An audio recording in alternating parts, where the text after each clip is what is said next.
کو جو احتجاج ہے اس کو ایڈریس کریں. تو اس سلسلے میں یہ کہوں کہ اسپیکر صاحب جب ہمارے اسٹوڈنٹس احتجاج پہ تھے تو اظہر خان اچکزئی صاحب تھے, ہماری بہن شکیلہ بلوچ بھی تھیں ہمارے ساتھ, وہ آئے, ہم نے مذاکرات کیا. تو ہم نے ان کو جو یقین دہانی اسٹوڈنٹس کو کرائی, اس کمیٹی نے ان کی ملاقات وزیر اعلیٰ صاحب سے بھی کرائی, اور وزیر اعلیٰ صاحب نے ان کے آن لائن کلاسز کے جو مسئلے مسائل تھے وہ ان کو سیٹسفائیڈ کیا. اسٹوڈنٹس آپ کو اسٹرائک میں بھی وہ نہیں نظر آ رہے ہوں گے.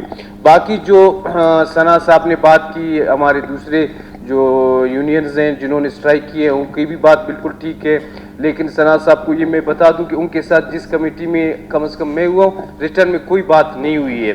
تو لاسٹ جو ہماری میٹنگ ہوئی بھی, ہم نے وہاں ان کو بلایا تھا, وزیر اعلیٰ صاحب کے ساتھ ان کو بٹھایا, ظہور صاحب بھی تھے, شکیلہ صاحبہ تھیں, اظہر خان تھے, ہم بیٹھے. ہم نے ان کو یہ کہا کہ ایسے نوعیت کے مسائل ہیں جو اکثر گورنر صاحب سے ریلیٹڈ ہیں, یونیورسٹیز کے مسائل ہیں, تو یہاں فورنر بیٹھ کر اس کو ہم یہاں سے تو حل نہیں کر سکتے.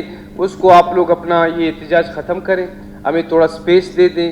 ہم یہ کمیٹی وزیر اعلیٰ صاحب کے ساتھ, وزیر اعلیٰ صاحب کے ساتھ بیٹھ کے, گورنر صاحب کے ساتھ بیٹھ کے آپ کے مسئلوں کو ایڈریس کریں گے. آپ لوگ مہربانی کریں یہ اسٹرائک بھی ختم کریں اور آ جائیں. کچھ بندے آپ کے ہم بھی اپنے کمیٹی میں ڈالتے ہیں تاکہ ہم جا کے گورنر صاحب کے ساتھ بھی مل کے آپ کے مسئلے ایڈریس کریں. تو ثنا صاحب کا پوائنٹ بالکل ویلڈ ہے, بالکل صحیح بات ہے, ان کے مسئلے ہمیں ایڈریس کرنے چاہیے. آپ کے ہاؤس کی توسط سے پھر میں یہ یقین دلا رہا ہوں کہ وہ ان کی آ جائے, ان کے نمائندے ان کے ساتھ بیٹھ کے وہ اپنے گورنمنٹ کو سپیس دیں, کام کرنے کا جگہ دیں. ہم ان کے بندے کمیٹی میں ڈالیں گے.